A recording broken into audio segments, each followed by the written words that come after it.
moi c'est Rachel. Moi, c'est Marc. On est mariés depuis 27 ans. Et on est parents de 4 enfants. Nos 3 aînés, les garçons, sont tous les 3 mariés.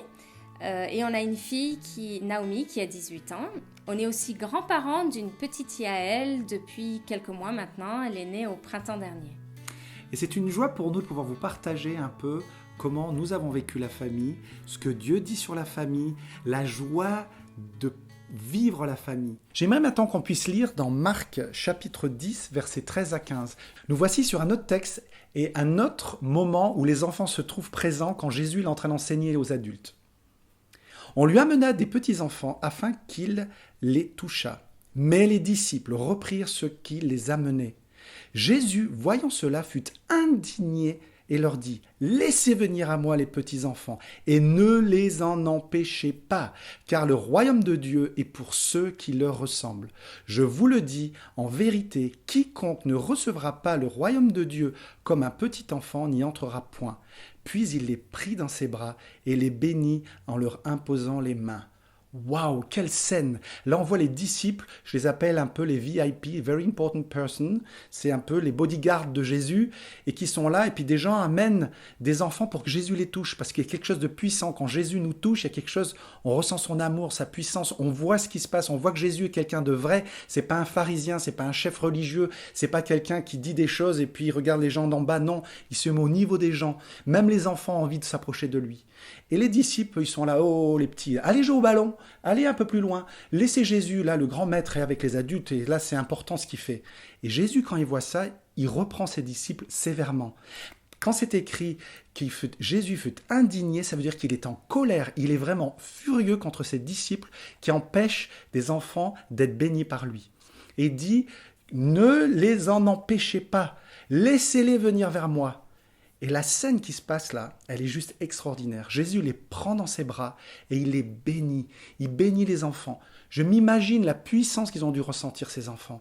Imaginez-vous, moi j'aurais tellement aimé être là à ce moment-là. Et de me dire, mais Jésus, devant tous les adultes, déjà les disciples, il les a repris, les a remis en place. Et nous, on a pu passer là comme les personnes importantes, comme des personnes de valeur. Et il nous a pris dans ses bras. Il nous a serrés et il nous a montré son amour. Et c'est exactement ce que Jésus veut faire avec tes enfants, avec nos enfants, avec les enfants. Même si des fois les enfants, ils sont pénibles, des fois ils sont fatigants. Mais nous aussi, des fois, on est fatigants. Mais Jésus les voit différemment. Il a un œil différent. Il voit tout ce qui est possible et tout le potentiel qui est en eux. Il sait exactement leur destinée. Et il y en a un autre qui sait c'est leur destinée. Satan, il va tout faire pour les détourner. Et je ne veux pas, et je vous en prie, que nous ne soyons jamais des instruments qui venons bloquer la bénédiction de Dieu sur les enfants. Et Jésus nous montre que nous devons bénir les enfants, nous devons les aimer, les encourager, les amener vers les choses qui les poussent vers Dieu. Et c'est pour ça, aujourd'hui, Jésus physiquement n'est pas là, mais oui, il est là, présent, parce que son esprit en nous fait que nous sommes les représentants de Jésus en tant que parents, en tant que responsables d'une communauté chrétienne où les enfants sont là. Les enfants auront pleinement leur place dans nos communautés, encore pleinement, bien entendu, la place dans nos familles pour vivre la présence de Dieu. Et il n'y a pas une église pour les enfants et une église pour les adultes. L'église de Jésus-Christ, c'est les enfants et les adultes. C'est laissez-les venir vers moi, ne les en empêchez pas. Il y a quelque chose de puissant dans ce texte. Il est arrivé qu'on m'ait posé la question, mais à quel âge un enfant peut donner sa vie à Jésus ?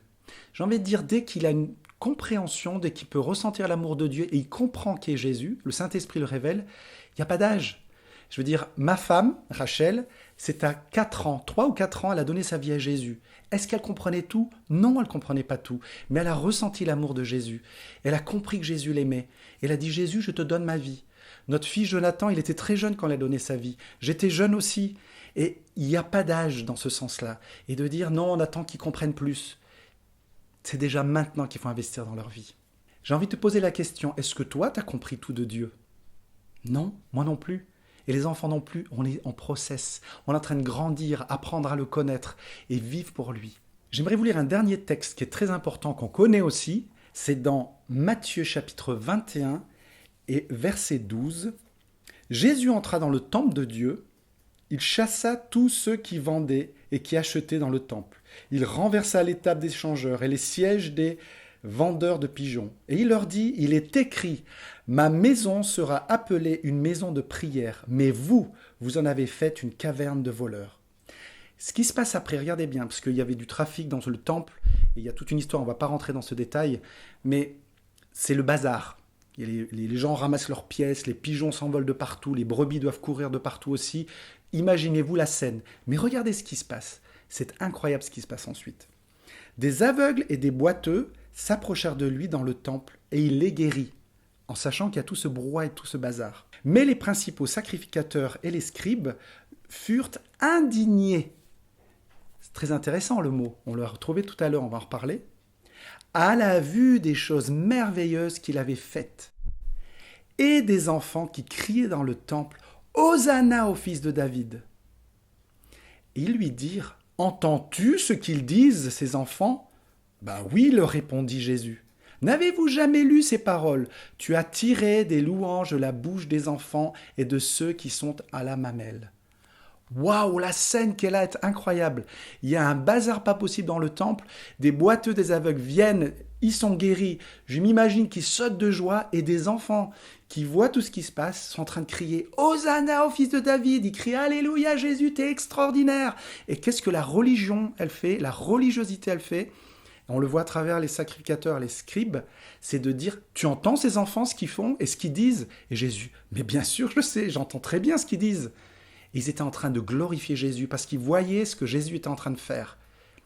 Et ce qui est intéressant, c'est de regarder d'où vient ce texte à la base. Parce que Jésus était en train de dire « N'avez-vous pas lu ?» Et ce texte se trouve exactement dans Psaume chapitre 8, verset 3. « De la bouche des enfants et des cris des nouveau-nés, tu fais jaillir la louange. » Qui confond les adversaires pour imposer le silence à ceux qui, chargés de haine, se rebellent contre toi. Waouh!